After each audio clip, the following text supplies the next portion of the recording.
to Lampedusa, which is the first official line of Europe where people arrive. And from there we started building another infrastructure, so you will have two parallel infrastructures. And we were supposed to talk about care. We didn't want to talk about the overall care, you know, the feeding, the dressing, the clothing, the taking care of a health issue and so on, so we focused on the digital care.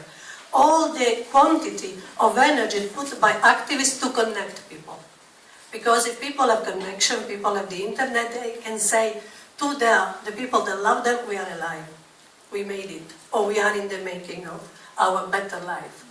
And we put all this story, all this Wi-Fi that are open and that are somehow, I would say, an infrastructure of freedom, which also plug in the infrastructure of surveillance. We have to always remember that those two infrastructures intersect. And sometimes the infrastructure of care is also providing data.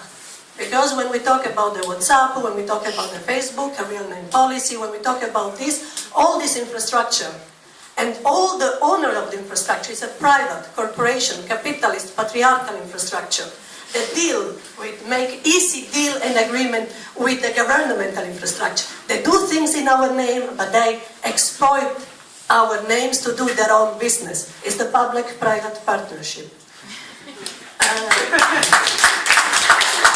So we walked by wonderful Italy. I don't live in Italy 22 years, and we saw how people die. They die on the highway to reaching this border, because Italy is not enough Europe for people. People had already relatives in Austria, in Germany, in Sweden. They want to continue. And you see all this free network. But our last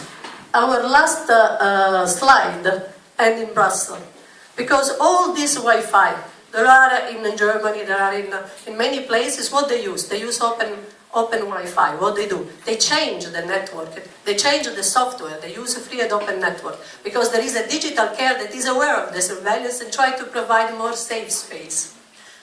But in Brussels, there is a law that could refrain, that could decide managing, legiferating on the radio spectrum to make those Wi-Fi not possible to substitute the software, and then we will not have open Wi-Fi. So everything ended in Brussels, and we had, and it's a blog post by Julia Reda, on the 10th of November will be the discussion. So, you know, our infrastructure, which are done with generosity, with a lot of people giving their time, their money, their resource, it's precarious. Because the big infrastructure continues to discuss how to continue to survey, control, and kill. Thank you.